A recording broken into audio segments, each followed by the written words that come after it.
అనుగ్రహించిన సమయంలో మనమందరము కలిసి ఆయన మాటలను చదువుకొని మనలో ఉన్న లోపాలు సరిచేసుకొని మనమందరము ప్రభువు వలె ఎదగడానికి ప్రయత్నం చేద్దాం. మత్తయి సువార్త 12వ అధ్యాయం.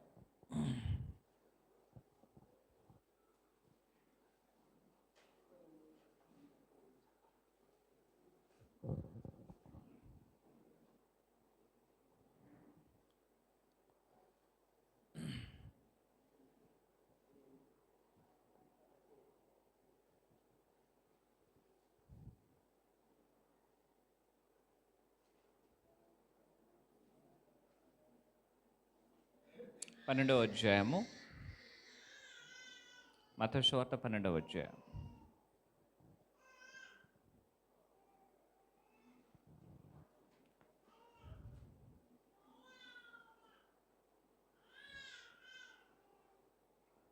ముప్పై 38వ వచనం నుంచి 45 వచనాలు నేను చదువుతాను. నాతో మీరు అందరూ కలిసి చదవాలని ప్రేమతో కోరుచున్నాను. 38వ వచనము, మత్తయి సువార్త 12వ అధ్యాయం. అప్పుడు శాస్త్రులలో పరిసయ్యుల్లోను కొందరు, బోధకుడా, నీ వలన ఒక సూచక్రియ చూడగోరుచున్నామని ఆయనతో చెప్పగా, ఆయన ఇట్లా నేను వ్యభిచారులైన చెడ్డతరము వారు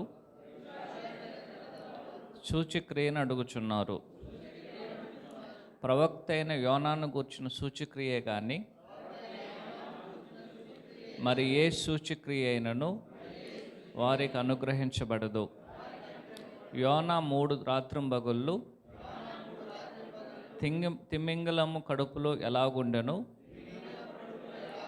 అలాగూ మనుష్య కుమారుడు 3 రాత్రింబగళ్ళు భూగర్భములో ఉండును.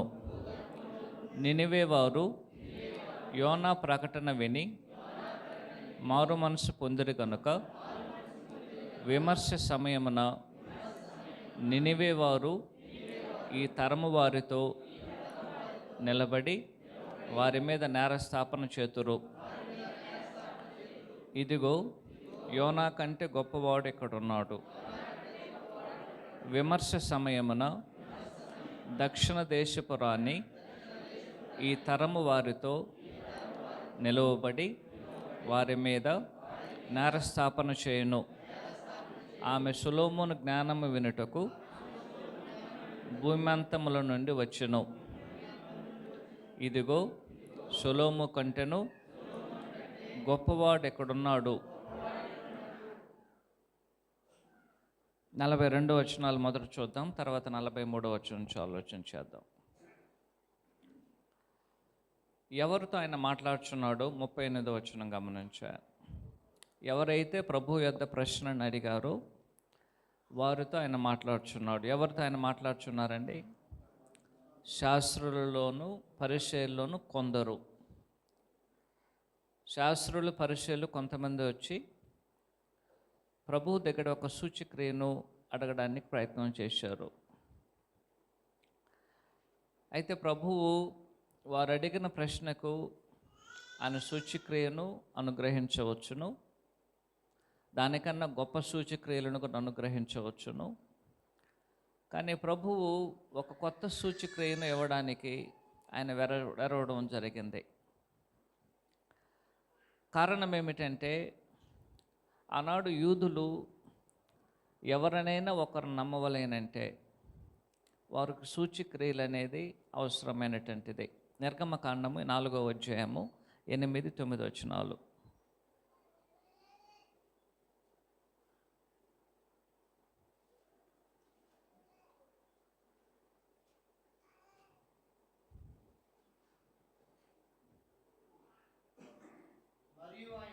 మరియు ఆయన వారు నిన్ను నమ్మక మొదటి సూచనను బట్టి వినకపోయిన ఎడల రెండవ దానిని బట్టి విందురు. వారు ఈ 2 సూచనలను బట్టి నమ్మక ఈ మాట వినకపోయిన ఎడల నీవు కొంచెము ఏటి నీళ్లను తీసి ఎండిన నేల మీద పోయవలెను. అప్పుడు నీవు వేటిలో నుండి తీసిన నీళ్లు పొడి నేల మీద రక్తమగును. ఆనాడు దేవుడు మోషే గారిని ఇశ్రాయేలీయులకు నాయకుడిగా ఎన్నుకున్నారు. ఎన్నుకున్నటువంటి మోషే గారు ఇశ్రాయేలీయుల యొద్దకు వెళ్ళి తాను దేవుని వలన ఏర్పరచబడిన నాయకుడని, వారిని ఐగుప్తు దేశము యొక్క బానిసత్వం నుంచి వారిని విమోచించి వారిని కనాను దేశమునకు దేవుడు దేన్నైతే వాగ్దానం చేశాడో ఆ కనాను దేశానికి తీసుకెళ్ళడానికి తానే నాయకుడని నిరూపించుకోవడానికి వాస్తవానికి మోషే గారికి ఆనాడు తగిన కారణాలు లేవు. ఎందుకంటే ఈవెన్ ఆయన వచ్చి ఒక ఫరో కుమార్తె కూడా ఈ యొక్క సందర్భంలో అనిపించబడలేదు. ఎందుకంటే ఈ యొక్క 40 సంవత్సరాలు ఆయన గొర్రెల మేపుచు ఎక్కడో ఆయన మిథ్యానులో జీవించడం జరిగింది. అయితే 40 సంవత్సరాలకు ముందుగా ఆయన రాజు ఉన్నప్పుడు ఆ యొక్క టీవీ ఉండేది. ఒక రాజుకు ఉండాల్సినటువంటి టీవీ ఉండేది. ఆ యొక్క బలము, ఆ శక్తి, ఆ యొక్క ఒక గంభీరత అనేది ఉండేది. దానిని బట్టి ఒకవేళ ఇశ్రాయేలీయుల యొద్దకు వెళ్ళి వారిని నడిపించబడినట్లయితే, వారిని అడిగి ఉన్నట్లయితే వారు ఒప్పుకున్నారో లేదో మనకు తెలియదు. అయినను సరే ఒక సంఘటనను బట్టి వారు నిరాకరించడం జరిగింది. ఆయన ఒక ఐగుప్తును చంపి పాతేయడం ద్వారా దానిని బట్టి వారు నిరాకరించబడ్డారు. అంటే దాని అర్థం ఏమిటంటే, ఒక వ్యక్తి ఇశ్రాయేలీయుల యొద్దకి రాజు యొక్క టీవీతో వెళ్ళి ఒక గంభీరంగా సర్వ విద్యలందు ప్రావీణ్యుడిగా ఉండి ఒక వ్యక్తి ఇశ్రాయేల్ దగ్గరికి వెళ్ళి మిమ్మల్ని నేను ఐగుప్తు దేశం నుంచి కనాను దేశానికి నడిపిస్తాను అన్నట్లయితే వాళ్ళు అంగీకరించరు. అయితే ఇప్పుడు మోషే గారు ఇశ్రాయేలును నడిపించడానికి అవసరమైనది ఏమిటంటే తగ్గింపు, విధేయత, సాత్వికము. ఈ 40 సంవత్సరాలలో మోషే గారు దాన్ని గొర్రెలు మేపుచు నేర్చుకున్నాడు. ఇప్పుడు దేవుని యొక్క దృష్టిలో ఇశ్రాయేలును నడిపించడానికి ఆయన క్వాలిఫై అయ్యాడు. అందువలన మోషే గారిని దేవుడు పిలిచి, మోషే, ఈ విధంగా నేను మీ యొక్క పితరులకు నేను వాగ్దానం చేసిన వాగ్దానాన్ని నేను నెరవేర్చడానికి వచ్చున్నాను. నేను ఆనాడు అబ్రహాముతో వాగ్దానం చేసినప్పుడు నేను ఎవరై ఉన్నానో ఇప్పుడు కూడా మీతో మాట్లాడేటంత నేనే ఉన్నాను. కాబట్టి నువ్వు వెళ్ళన్నప్పుడు మోషే గారు ఇశ్రాయేలీయులను నడిపించడానికి వేర్చారు. రెండోది, ఐగుప్తు దేశ ఫరోతో మాట్లాడడాన్ని కూడా ఆ యొక్క రిక్వెస్ట్ అనేది ఏం చేశాడు, ఆయన చల్లగా ఆయన తృణీకరించడం జరిగింది కొన్ని కారణాలు చెప్పి. అయినను సరే దేవుడు బలంగా మోషే గారిని నాయకుడుగా ఉండాలి అని ఒక ఒత్తిడి తీసుకొచ్చినప్పుడు ఇప్పుడు ఏం చేస్తున్నాడంటే, తాను చెప్పినటువంటి కొన్ని పరుదులను దేవుడు అంగీకరించలేదని గుర్తించిన మోషే గారు ఇప్పుడు దేవుని దగ్గరికి వెళ్ళి ఏం చేస్తున్నాడంటే, అయ్యా ఒకవేళ నేను వెళ్ళి వారికి చెప్పినట్లయితే నువ్వు ప్రత్యక్షమయ్యావు, ఇప్పుడు ఐగుప్తు దేశం నుంచి వారి యొక్క బానిసత్వం నుంచి మిమ్మల్ని నేను కనాను దేశానికి నడిపిస్తానని దేవుడు నాకు చెప్పాడు. కాబట్టి నా యొక్క మాటని విని నేను చెప్పినట్లుగా మీరు చేయండి, నేను నడిచేటువంటి మార్గంలో మీరు నడవండి, నేను మిమ్మల్ని నడిపిస్తానని చెప్పినట్లయితే మోషే గారు ఏం చేయరు, అంగీకరించరు. వాళ్ళు అడిగే ప్రశ్న ఏమిటంటే, మొదటగా దేవుడు నీకు ప్రత్యక్షమయ్యాడు అనడానికి సాక్ష్యం ఏమిటి? దేవుడు నిన్ను ప్రత్యక్షమై మమ్మల్ని నడిపించడానికి నీవే మాకు నిజమైన నాయకుడు అనడానికి ఒక ఆధారం ఏమిటని ఏం చేస్తారు, నన్ను ప్రశ్నిస్తారు. వారు ఆ విధంగా ప్రశ్నించినప్పుడు నేను వారి ఎదుట ఒక నాయకుడిగా ప్రూవ్ చేసుకోవడానికి తగినటువంటి క్వాలిటీస్ అనేది నా దగ్గర లేదు, ప్లస్ వచ్చి వారు ఎదురు చూసేటువంటిది తన దగ్గర లేదని చెప్పేశాడు ఆయన. అయితే యూదులు దేన్ని ఎదురు చూస్తారంటే, ఇప్పుడు నుంచి కాదు, ఎప్పుడు నుంచో 1 కొరింథీ 1:22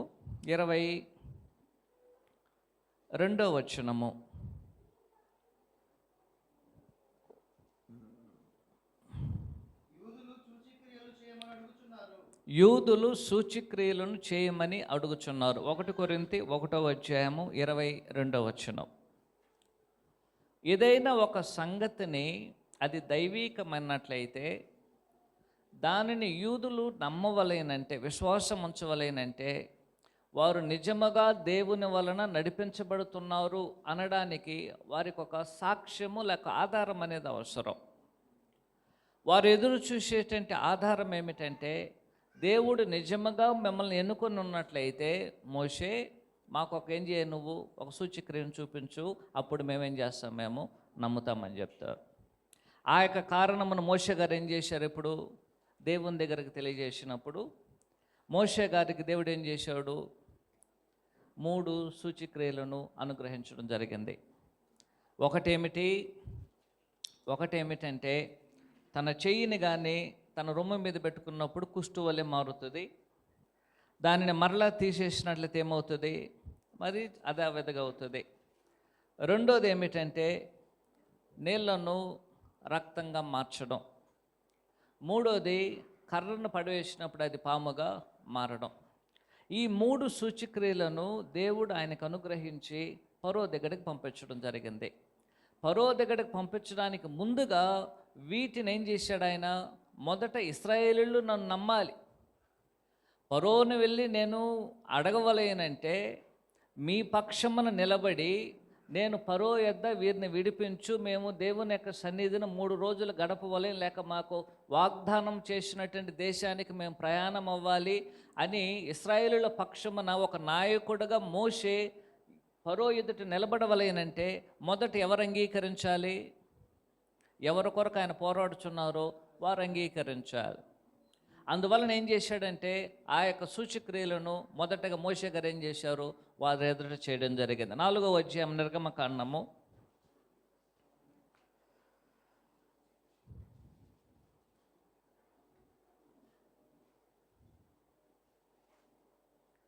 29 నుంచి 31 వచనాలు. నిర్గమకాండము 4వ అధ్యాయం 29 నుంచి 31. తరువాత మోషే అహరోనులు వెళ్ళి ఇశ్రాయేలీయుల పెద్దలందరినీ పోగు చేసి యెహోవా మోషేతో చెప్పిన మాటలన్నీ అహరోను వివరించి జనుల ఎదుట ఆ సూచక్రియలు చేయగా జనులు నమ్మిరి. చాలండి. ఇశ్రాయేలీయులకు ఉన్నటువంటి ఈ రోగం ఇది ఏదో కొత్తగా యేసుక్రీస్తు ప్రభువుని అడిగినటువంటిది కాదు. ఈ యొక్క వ్యాధి అనేది ఎప్పటి నుంచి ఉంది? వారు ఎప్పటి నుంచో వారికి ఆ వ్యాధి అనేది ఉంది.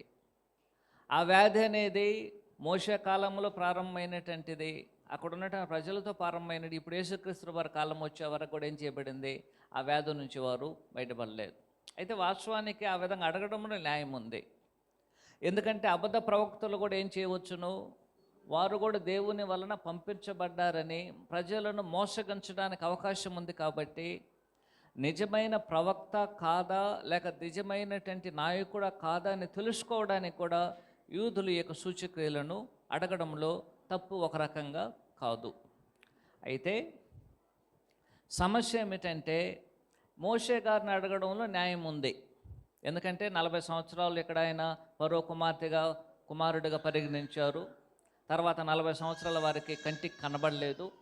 ఇప్పుడు 80 సంవత్సరాల తర్వాత మరలా మోషే గారు వారి దగ్గరకు వచ్చి మిమ్మల్ని నేను నడిపిస్తానంటే వారు అంగీకరించలేకపోవచ్చు. ఎందుకంటే వారి మధ్యలో లేదు ఆయన. ఎవరు లేదు? మోషే గారు ఇశ్రాయేలీల మధ్యలో 80 సంవత్సరాల వరకు లేదు. ఇశ్రాయేలీలు వేరుగా ఉన్నారు, మోషే గారు వేరుగా ఉన్నారు. 40 సంవత్సరములు ఆయన ఫరో కుమారుడిగా రాజ్యములో ఉన్నాడు. ఆయన రాజ్యనగరములో ఉన్నాడు. ఇశ్రాయేల్ మధ్య గోషాను ప్రాంతంలో లేదు ఆయన. మిగిలిన 40 సంవత్సరాలు ఎక్కడో మిద్యాను దేశంలో గడిచారు. ఇశ్రాయేల్ మధ్యలో లేదు ఆయన. 80 సంవత్సరాల తర్వాత వచ్చినటువంటి మోషేను నమ్మడం కష్టం. కానీ ప్రభు యొక్క పరిస్థితి అలాంటిది కాదు. ఆయన యొక్క పరిస్థితి అలాంటిది కాదు. ఆయన పుట్టినటువంటిదే వారి మధ్యలోనే పుట్టాడు. ఆయన 30 సంవత్సరాల వరకు వారి మధ్యలోనే ఆయన పెరిగారు. 30 సంవత్సరముల తర్వాత 3.5 సంవత్సరములు వారి మధ్యన ఏం చేశాడు? ఆయన సంచరించుచు అనేకమైన అద్భుతములు చేస్తూ వారికి మేలు చేసి ఏం చేస్తున్నాడు ఆయన? వారి మధ్యన చూడుచున్నాడు. అపోస్తల కార్యం 10వ అధ్యాయము 38వ వచనం.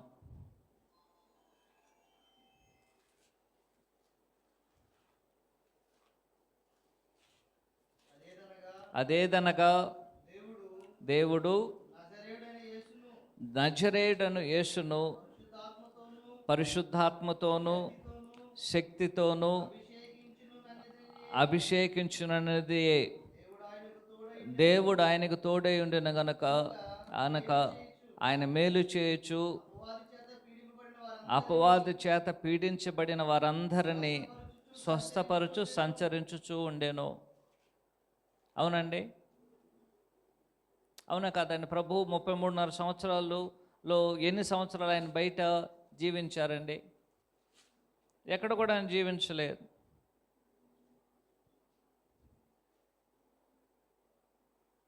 హెబ్రీయులకు రాసిన పత్రిక 2వ అధ్యాయం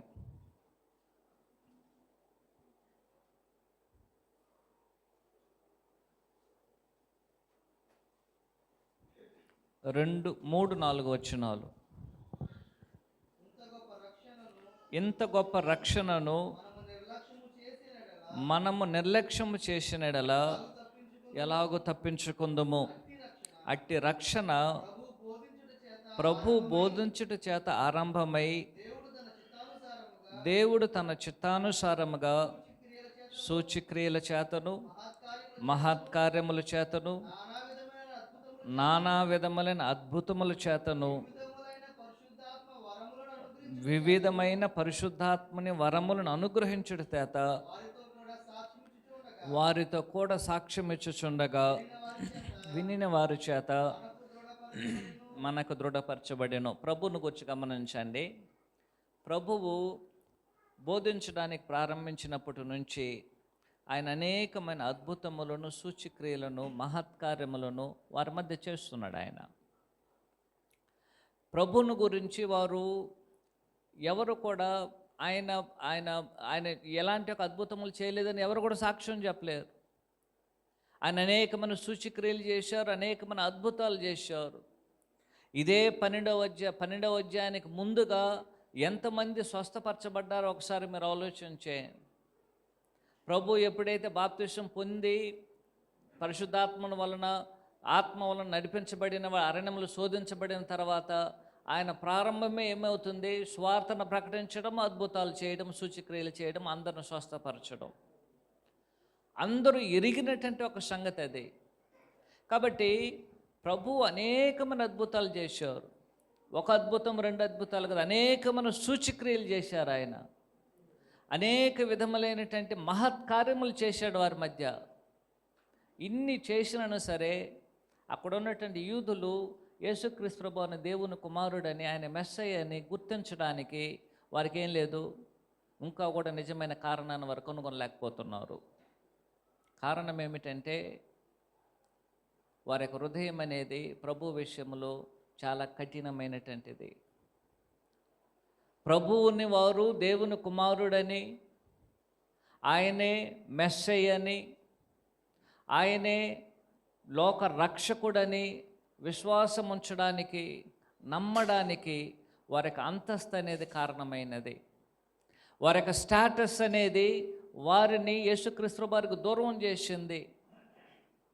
అందువలన వారు ఏం చేస్తున్నారంటే, ప్రభు ఎన్ని సూచక్రియలు, ఎన్ని అద్భుతములు, ఎన్ని మహత్కార్యములు చేసినను సరే వాళ్ళు ఏం చేస్తున్నారు? ఇప్పుడు మరలా ప్రభు దగ్గరకు వచ్చి, అయ్యా నేను మిమ్మల్ని మెస్సయ్యకు గుర్తించాలంటే మాకేం కావాలి? ఒక సూచక్రియను చూపించంటున్నారు. ప్రభు చూపించలేదండి. ప్రభు వారిని సూచక్రియను అడిగి ఉంటే ఎట్లా ఆయన ఇవ్వకుండా ఉంటాడా? ఎన్నో సూచక్రియలు ఇస్తాడు ఆయన. ఎన్ని సూచక్రియలను సరే ఏం చేస్తాడు? ఆయన అనుగ్రహించగలడు. కానీ సూచక్రియలను ఆయన ఇవ్వడము ద్వారా, అద్భుతములను అక్కడ జరిగించడం ద్వారా వారు యేసుక్రీస్తు ప్రభువుని ఏం చేయలేరు. వారు ఎన్ని చేసినా ఆయన యందు విశ్వాసం ఉంచలేరు. ఎన్ని అద్భుతములు ఇంకా చేసినను సరే వారు దేవుని కుమారుడని విశ్వాసం ఉంచడానికి వారు ఏం చేయలేరు. వారు అంగీకరించదు. వారి యొక్క మనస్సు హృదయం అనేది ప్రభువు మీద అంగీకరించడానికి ఇష్టం లేదు. అందువలన ప్రభువు వారిని గుర్తించి వారిని ఏమని పిలుస్తున్నారు ఒకసారి 12వ అధ్యాయం 29వ వచనం గమనించారు. వ్యభిచారులైన చెడ్డతరము వారా సూచిక్రియను అడుగుచున్నారు. కాబట్టి ఎలాంటి ఒక పరిస్థితి అనేది ప్రభు వారిలో గుర్తించున్నాడు గమనించాను. వారు చెప్తున్నాడు, మీరు వ్యభిచారులైన చెడ్డతరము వారు, మీరు మంచివారు కాదు. మీరు వ్యభిచారులైనటువంటి ఎలాంటి ఒక తరం, మీరు చెడ్డ తరము, మీరు మంచి తరమే కాదు. అలాంటి వ్యభిచారులైన చెడ్డ తరము వారు ప్రభు దగ్గర సూచక్రియను చూసి మేము ఇంక మీదట విశ్వాసం వస్తాము, మీరు నమ్ముతాము అనడానిట్లయితే ప్రభు ఏం చేయలేడు, ఆయన ఇంకా కూడా సూచక్రియలు ఇవ్వడానికి ఆయన ఇష్టపడలేదు. ఎందుకంటే ఆయన ఇచ్చినా సరే ఆయన మీద వారు ఏం చేయరు, వారు విశ్వాసం ఉంచరు. అందువలన ప్రభు ఏం చేశారంటే, నేను కొత్త సూచక్రియ ఏం చేయబోతున్నాను, నేను ఇవ్వడం లేదు. దానికి బదులుగా ఆల్రెడీ ఇవ్వబడినటువంటి కొన్ని సూచక్రియలను నేనేం చేయబోతున్నాను, ఇవ్వబోతున్నాను. అదేమిటంటే, వారికి ఇచ్చేటువంటి ఒకే ఒక సూచక్రియ ఏమిటంటే, ఒకటి ఆయన యొక్క మరణము, సమాధి, పునరుత్థానము. ఈ లోకానికి ఆయన ఇవ్వబడేటువంటి గొప్ప సూచక్రియ ఆనాడు యూదులకు మాత్రం కాదు, లోకంలో ఉన్న ప్రతి మనుషునికి ఆయన ఇచ్చేటువంటి ఒక సూచక్రియ ఏమిటంటే ఆయన యొక్క మరణము, సమాధి, పునరుత్థానము. దాని విషయంలో ప్రభు ఏం చెప్పారంటే 29వ వచనంలో, వ్యభిచారులైన చెడ్డతరము వారు సూచక్రియను అడుగుచున్నారు. ప్రవక్త అయిన యోనాను గూర్చిన సూచక్రియ కానీ మరి ఏ సూచక్రియను వారికి అనుగ్రహించబడదు. గమనించండి, వీరు ఎలాంటి ఒక తరం అండి ఇది? వ్యభిచారులైన చెడ్డతరము. వారికి సూచక్రియను అనుగ్రహిస్తే ప్రభు యందు వారు ఏం చేయరు, వారు విశ్వాసం ఉంచరు. యెషయా 57వ అధ్యాయం 3వ వచనం, 57:3.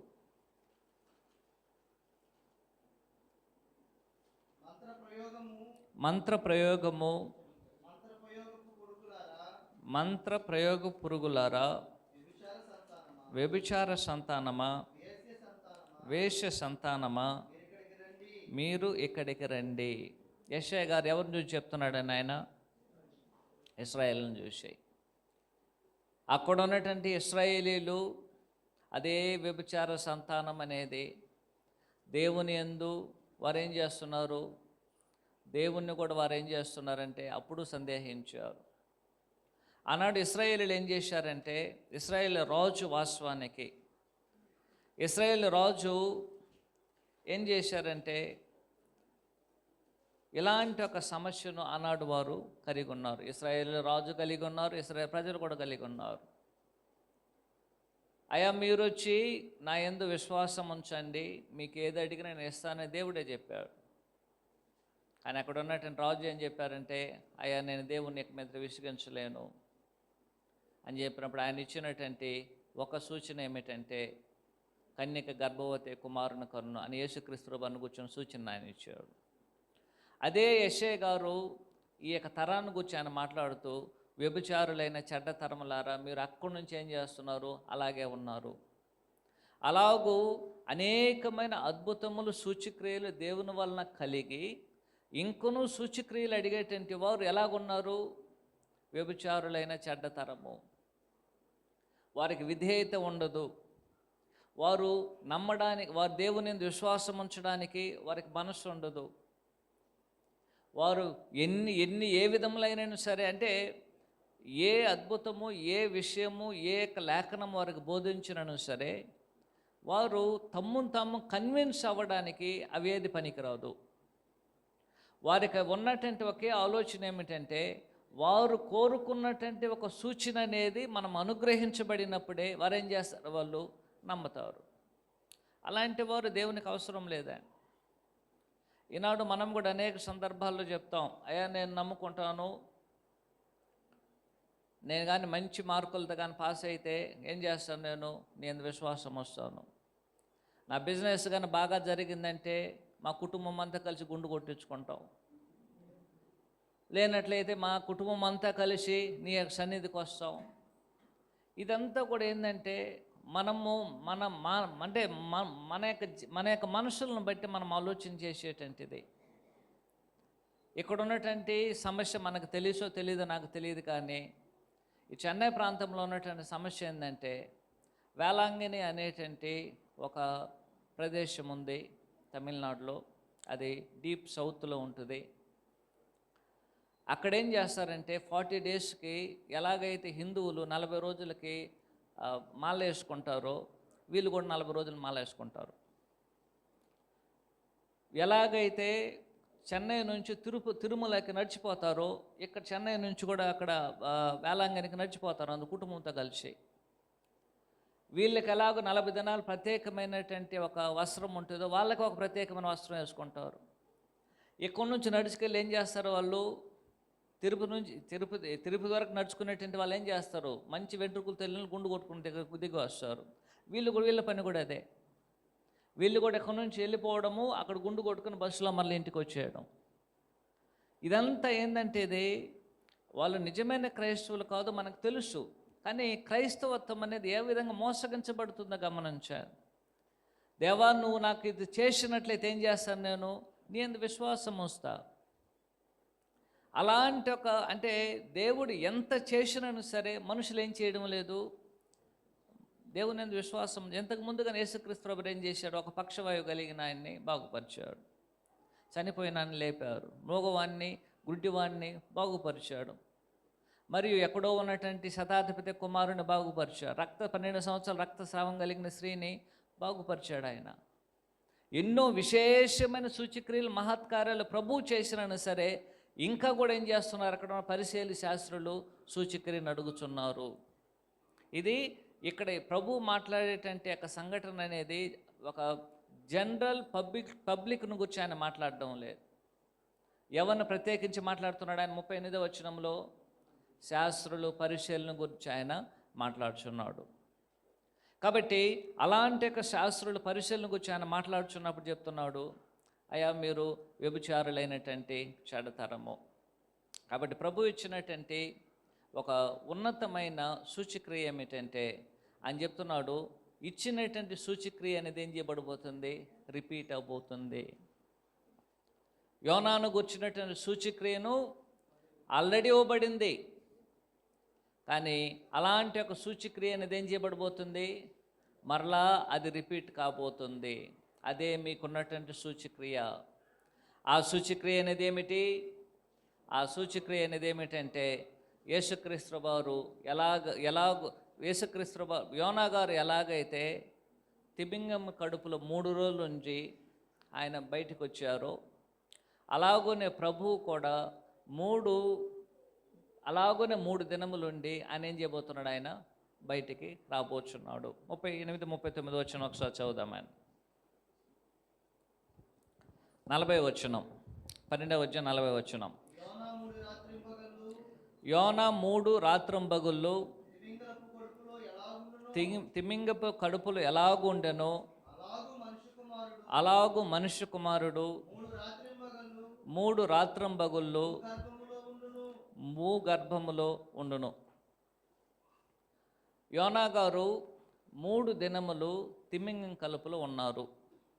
ఈ 3 దినాలని మనం అనుకున్నట్లుగా ఒక దినాన్ని 24 అవర్స్గా మనం కాల్కులేషన్ చేయకూడదు. ఆ విధంగా చేసినట్లయితే లెక్క అనేది సరిగా రాదు. ఆ విధంగా ఆలోచించేబడి రాయబడినటువంటిది కూడా కాదు ఈ యొక్క సంఘటన. ఇది 3 దినములు అనేది ఏమిటంటే ఒక దినం అనేది ఏ దినం ఎప్పుడైనా కావచ్చు, శుక్రవారము, శనివారము, ఆదివారం. ఆ విధంగా దినములు కాల్కులేట్ చేయబడిందే కానీ 24 అవర్స్ అనేది కాల్కులేషన్ చేయబడినటువంటిది కాదు. దాని అర్థం ఏమిటి, ఒక దినం అనేది మనం ఏమనుకుంటున్నాము, 24 అవర్స్ అనుకుంటున్నాం. కాబట్టి 24 గంటలు 24 గంటలు 24 గంటలు ఉంటేనే 3 రోజులు దాని అర్థం కాదు. దాని అర్థం ఏమిటంటే శుక్రవారము ఏం చేయబడ్డారు? యోనా గారు తిమింగలం కడుపులోనికి వెళ్ళారు. అది ఉదయం వెళ్ళి ఉండొచ్చును, మధ్యాహ్నం వెళ్ళి ఉండొచ్చును, శుక్రవారము 4 గంటలకు కావచ్చు, 3 గంటలకు వెళ్ళి ఉండొచ్చును. తిమింగలం కడుపులోనికి యోనా గారు 6 గంటలకు వాళ్ళకి ఎండ్ అవుతుంది దినం అనేది. కాబట్టి వారు 5 గంటలకు కూడా ఏం చేసి ఉండొచ్చు ఆయన? ఆ తింగిమలం అనేది ఆయన మింగేసి ఉండొచ్చు. కాబట్టి ఇప్పుడు ఆదివారం తర్వాత ఎప్పుడు ఆయన మింగబడ్డాడని? శుక్రవారం మింగబడ్డాడు. ఎప్పుడు మింగబడ్డాడు? 5:30కి, 5 గంటల 55 నిమిషాలకు మింగబడ్డాడు. కానీ అది శుక్రవారంతోనే కాల్కులేషన్ చేయబడుతుంది. ఇప్పుడు శనివారం ఏం చేశాడు ఆయన? కంప్లీట్గా ఆయన కడుపులో ఉన్నాడు. ఇప్పుడు ఆదివారమున ఏం చేశాడు ఆయన? మరలా పైకి రావడం జరిగింది.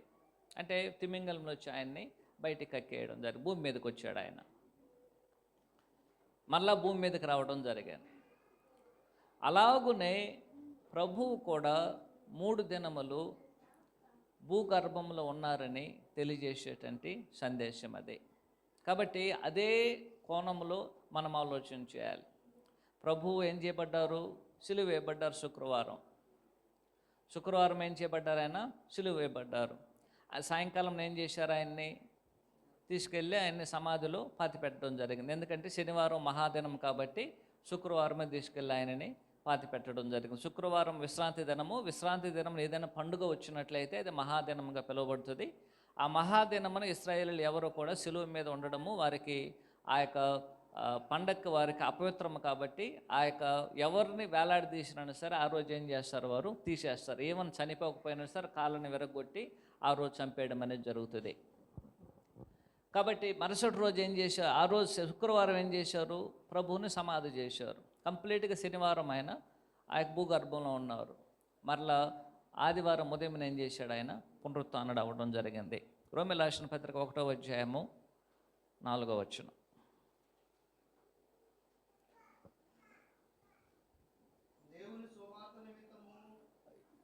దేవుని సువార్త నిమిత్తము ప్రత్యేకించబడిన పౌలు రోమాలో ఉన్న ప్రియులందరికీ అనగా పరిశుద్ధులుగా పిలువబడిన అందరికీ శుభమని చెప్పి రాయినది. తండ్రైన దేవుని నుండి ప్రభువైన యేసుక్రీస్తు నుండి కృపా సమాధానములు కలుగునుగాక. దేవుడు తన కుమారుడును ప్రభువైన యేసుక్రీస్తు విషయమైన ఆ సువార్తను పరిశుద్ధ లేఖనములందు ముందు వాగ్దానము చేసెను. యేసుక్రీస్తు శరీరమును బట్టి దావీదు సంతానముగాను మృతుల్లో నుండి పునరుత్థానుడైనందున పరిశుద్ధమైన ఆత్మను బట్టి దేవుని కుమారుడుగాను ప్రభావముతో నిరూపించబడెను. ఇప్పుడు గమనించండి 2 విషయాలు. ఒకటి, దినం అనేది ఆనాడు గ్రీక్ టర్మ్లో రాయబడినటువంటిది. ఈనాడు కూడా మనం అదే గ్రీక్ యొక్క డేస్నే మనం అనుసరిస్తున్నాం. అది మనం అందరము ఎరిగినటువంటి వారమే. Even Monday, Tuesday, Wednesday, Thursday, Friday, Saturday, even Sunday, ఇవన్నీ కూడా వారు పెట్టుకున్నటువంటి గ్రీక్ దేవుని యొక్క పేర్లు అన్నమాట. అది ఒక్కొక్క దినం అని మనం మండే అని పిలిచినట్లయితే ఒక దేవుని పేరు అది. సండే అన్నట్లయితే సన్ అనేది సూర్యుడు. కాబట్టి ఆ దేవునికి వారు ఏం చేశారు? వాళ్ళ గ్రీకు దేశస్తులు ఏం చేశారంటే ప్రతి దినము వారి యొక్క దేవుళ్ళను జ్ఞాపకం చేసుకోవాలని వారి దేవుళ్ళను వారు ఏం చేశారు? ఒక్కొక్క పేరు పెట్టుకున్నారు. సన్ అనేది సూర్యుడు, వారికి దేవుడు. కాబట్టి దాన్ని సండేగా పెట్టారు. మండే అన్నట్లయితే మండే అనేది మూన్ అన్నమాట, చంద్రుడు. సో దాన్ని వారు మండేగా పెట్టుకున్నారు. ఈ విధంగా ఒక్కొక్క దినమాన్ని ఏం చేశారు? పెట్టుకున్నారు వాళ్ళు. ఆ విధంగా పెట్టుకోవడం అనేది జరిగింది. సో వాళ్ళ యొక్క అంటే ఆనాడు తత్వజ్ఞానం కలిగినటువంటి వారు గ్రీకులు. ఇప్పటికైనా వారు అనుకోండి, వారు మాత్రం ఏం చేశారు? దినములను, నెలలను, సంవత్సరంలో ఏం చేశారు? వారు ఏర్పాటు చేయడం జరిగింది. నెలలు ఉన్నాయి కదండి, జనవరి, ఫిబ్రవరి, మార్చి, ఆగస్ట్, ఇవన్నీ ఒక్కొక్క రాజుల పేర్లు. అవి ఒక్కొక్క రాజుల పేరు పెట్టుకున్నారు వాళ్ళు. అదే ఇప్పుడు కూడా మనం కంటిన్యూ చేస్తున్నాం. కాబట్టి వాళ్ళ యొక్క కాలిక్యులేషన్లో ఏం చేయబడుతుందంటే, ఒక దినం అనేది వారు ఏ విధంగా అయితే పిలుస్తారో, నేను ఎప్పుడు మీరు బయలుదేరారు అన్నట్లయితే ఏం చెప్పొచ్చు, నేను 3 రోజుల క్రితం బయలుదేరాను. ఎప్పుడు బయలుదేరారు? 3 రోజులు అన్నట్లయితే నేను వచ్చి థర్స్డే ఈవినింగ్ బయలుదేరాను, ఫ్రైడే వచ్చాను, సాటర్డే వచ్చేసాను అంటే, సాటర్డే నేను ఇంకా కంప్లీషన్ కాకపోయినా సరే ఆ దినములు ఎంటర్ అయినా కాబట్టి అదేం చేయబడుతుంది, అది 3వ దినంగానే పరిగణించబడుతుంది. మొదటి దినమందు నేను ఆ 12 గంటలు లేక 24 గంటల్లో 24 గంటలు నేను బయలుదేరిన సరే ఏం చేయబడుతుంది, అది దినంగానే పరిగణించబడుతుంది. అంతే తప్ప కంప్లీట్ 24 అవర్స్ అనేటంటే ఒక కాల్కులేషన్ అనేది నేను ఎక్కడేం చేయకూడదు, మనము అప్లై చేయకూడదని మొదటగా నీవు నేను గుర్తించాల్సిన అవసరం అది ఉంటున్నది. అయితే యోనా గారు ఎప్పుడైతే తిమింగలం కడుపులోని కొన్నారో ఆయనకు ఒక నిరీక్షణ ఉందన్నమాట. యోనా గారు తిమింగలం కడుపులో ఉన్నప్పుడు ఆయనకు ఒక నిరీక్షణ ఉంది. యోనా 2వ అధ్యాయం 4వ వచనం.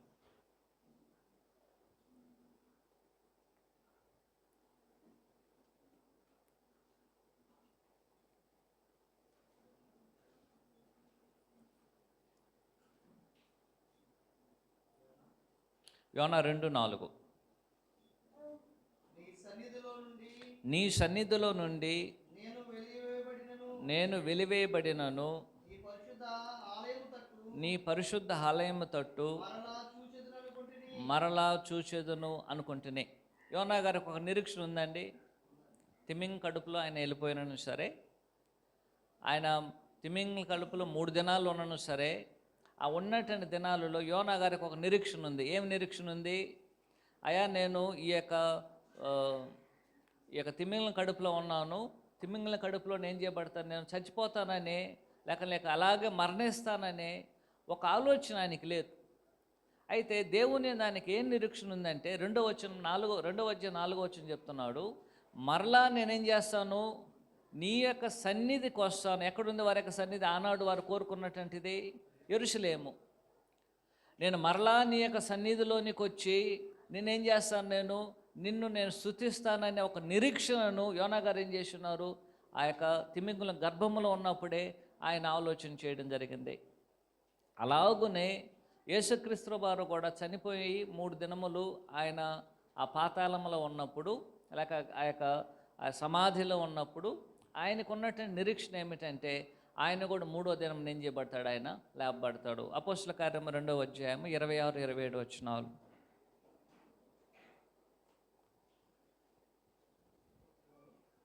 అపోస్తల కార్యం 2వ అధ్యాయం 26, 27 వచనాలు. కావున నా హృదయం ఉల్లసించెను, నా నాలుక ఆనందించెను, మరియు నా శరీరము కూడా నిరీక్షణ కలిగి నిలకడగా ఉండును. నీవు నా ఆత్మలో పాతాళంలో విడిచిపెట్టవనియు నీ పరిశుద్ధుని కుళ్ళు పట్టనివని నాకు జీవ మార్గమును తెలిపితే. ప్రభువుకున్నట్టు నిరీక్షణను కూడా గమనించాను.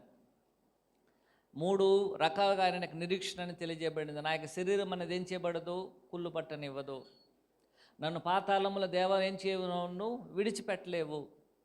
ఖచ్చితంగా ఏం చేస్తావు, నువ్వు జీవిస్తున్నటువంటి జీవ మార్గంలోనికి, అంటే మరలా మనుషుల దగ్గరికి, జీవమునకు నీ దగ్గరకు నన్ను తీసుకొస్తావనే ఒక నిరీక్షణతో యేసుక్రీస్తు ప్రభువు కూడా ఏం చేశారు, మరణించడం జరిగింది. ఆయన యొక్క నిరీక్షణ ఈయన యొక్క నిరీక్షణ ఒకటిగా ఉన్నది. కాబట్టి యోనాను పోలినటువంటి ఒక సూచనను ప్రభు ఏం చేశారు, ఇవ్వడం జరిగింది. 41వ వచనం గమనించాను.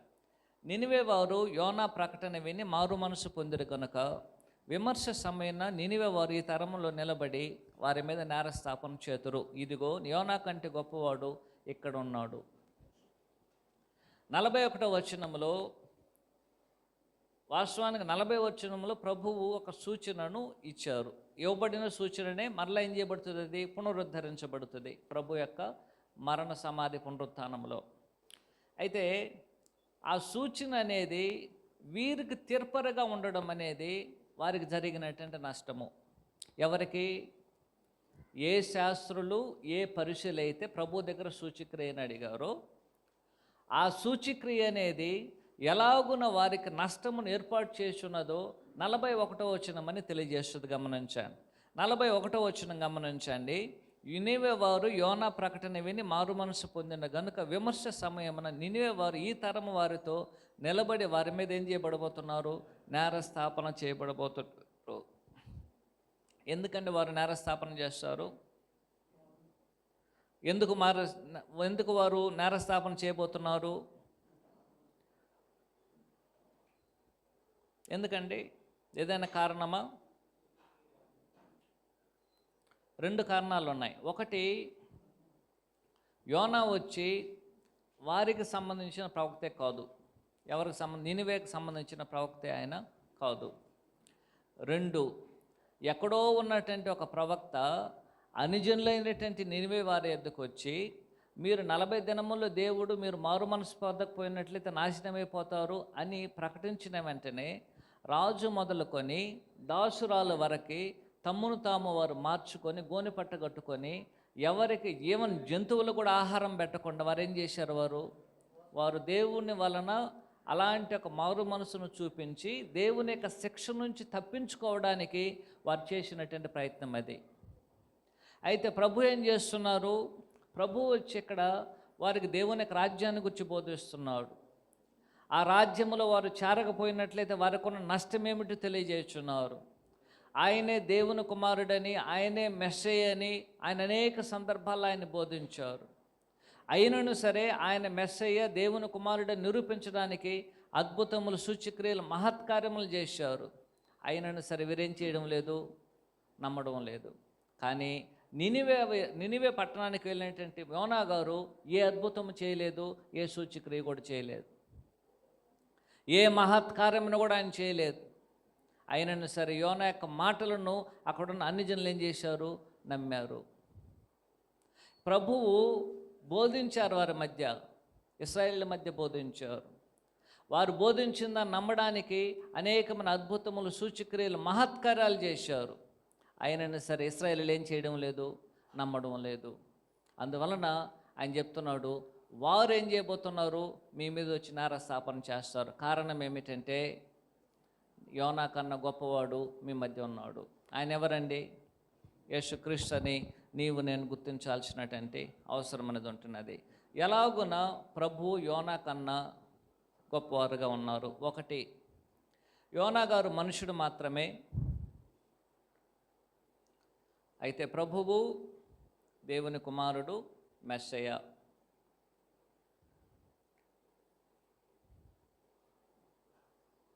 2, యోనా గారు ఆ యొక్క నినివే వారి మధ్య అన్యుడిగా ఉన్నాడు, సంబంధం లేనటువంటి ఒక ఆయన. కానీ ప్రభువు ఇక్కడ ఇశ్రాయేలీయులు ఏం చేశాడు? ఆయన యూదుడుగా ఉండి అక్కడ ఉన్నటువంటి వారందరికీ పరిచయస్తుడే ఉండి వారిని హెచ్చరించడం సరే వారు నమ్మడం అనేది లేదు.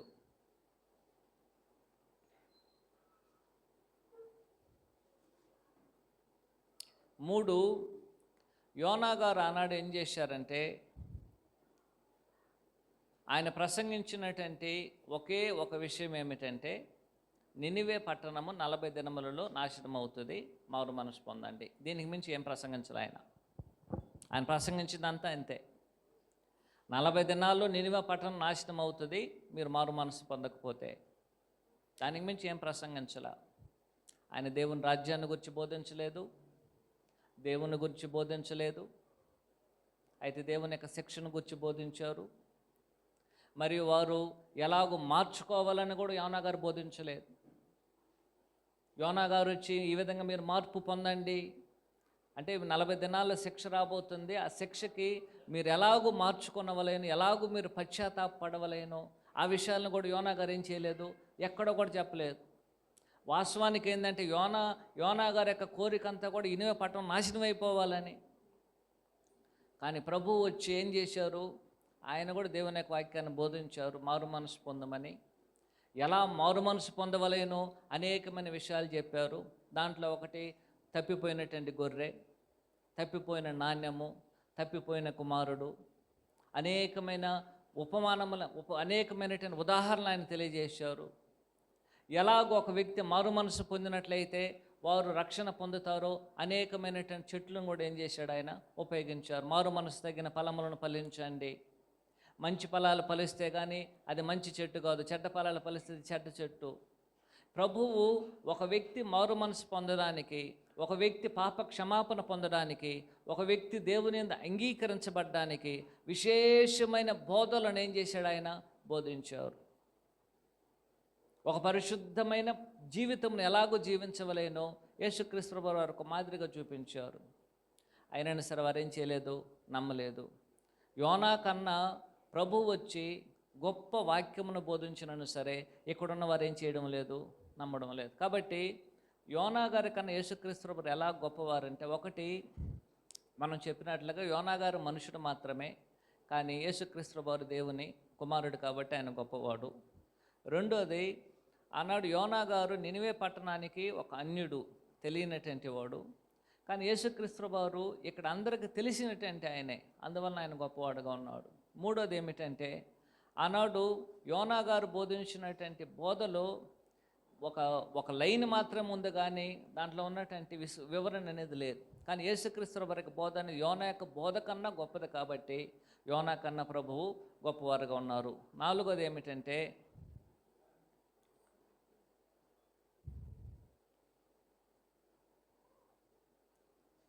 యోనా గారు ఆనాడు ఏ అద్భుతములను కూడా నినివే మధ్య చేయలేదు, కానీ యేసుక్రీస్తు అనేకమైన అద్భుతములను వారి మధ్య చేయడం జరిగింది. ఈ విషయములను మినహాయిస్తే మరి ఏ విషయంలోనూ యేసుక్రీస్తు వారి మధ్య కన్ఫర్మ్ చేయడం లేదు. కాబట్టి ఆయన చెప్తున్నారు, యోనా కన్నా కూడా యేసు ప్రభు ఏ విధంగా ఉన్నారు, గొప్పవారుగా ఉన్నారు. ఎందుకంటే ఆయన దేవుని కుమారుడు. రెండోది, వారి మధ్యలోనే ఆయన అందరికి ఎరిగినటువంటి వాడు. మూడు, ప్రభువు వచ్చి ఏం చేశారు, ఎక్కడ కూడా శిక్షణ గురించి ఎక్కువగా బోధించకుండా వారు ఎలాగో మార్చుకోవాలని కూడా ఏం చేశారు, ఆయన బోధించారు. నాలుగు, అనేకమైన అద్భుతాలు చేశారు. ఐదోది ఏం చేశారు, ఆయన వారందరూ నమ్మనట్లుగా అనేకమైన డైరెక్షన్ని మరి వారికి ఎంకరేజ్మెంట్ని కూడా ఏం చేశాడు, ఆయన అనుగ్రహించారు. అన్ని రకాలుగా ప్రభు వారికి అనుగ్రహించినను సరే వారు యోనా యందు ఆనాడు వారు ఎలాగైతే విశ్వాసం ఉంచారో అలాగున ఈనాటి ప్రజలు ఏం చేయడం లేదు, నమ్మడం లేదు. ఇప్పుడు ఈనాడు మనం వింటున్నటువంటి బోధ ప్రభువుది, నాది కాదు, మీది కాదు. ఒక వ్యక్తిని బట్టి మనం ఆలోచన చేస్తే ప్రభు యొక్క బోధ అనేది యోనా బోధ కన్నా ఎంతో గొప్పది. వ్యక్తిగా చూసినట్లయితే ప్రభువు యోనా కన్నా ఆయన ఎంతో గొప్ప ఆయన.